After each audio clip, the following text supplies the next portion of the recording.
As many of us expected going into the second round of the NFL draft, it didn't take very long for us to hear our first Bison called for this year's draft. Cody Mauch was selected by the Tampa Bay Buccaneers. The entire population of Hankinson, North Dakota was ready, which led us to this moment as the pick was announced.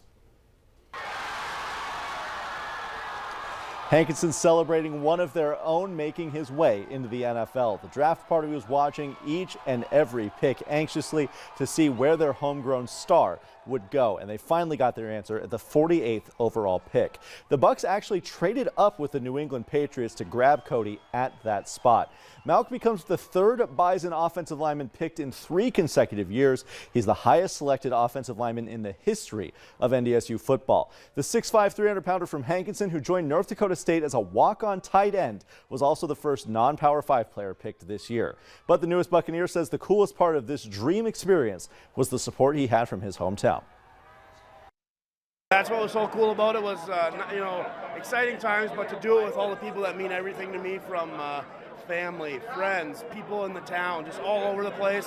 So many people here, so many good people in my life. Just extremely excited for the opportunity. Shows the kind of human being he is to have this support out here, and it's all just kind of crazy. It's surreal. It's kind of, it's just crazy. It's crazy. Even his brother was taken in by the moment there. Now keep your eyes out for the rest of our Bison football players as the draft rolls on. We still have 7 more players looking for their home in the NFL. We'll of course have you covered here on Valley News Live this weekend, so stay tuned. And Vikings fans are probably used to this after recent drafts, but the Vikings made some moves in the 3rd round. They didn't have a selection in round 2 and then sent the 87th overall pick to San Francisco. In exchange, the Vikings got the last pick of the 3rd round, which they used to pick USC defensive back Mekhi Blackmon. Fight on. Both Vikings picks so far have been Trojans.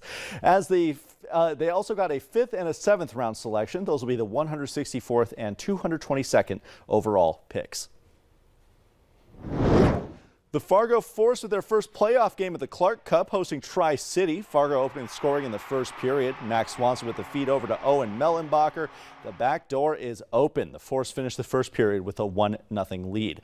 Fargo looking to double that advantage now in the second. The 2-on-1 finish off by Vernon Matenin. The Force jump ahead by 2 goals.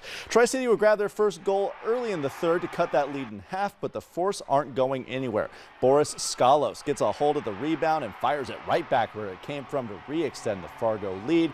And the Force take game 1 of this series in a 3-2 effort. They meet again at Shields Arena tomorrow. Now with the Storm Force at game 3, they'll also play that one on Sunday. So still a lot to look forward to in the weekend. Jack Wallace has each and every one of you covered. You guys too.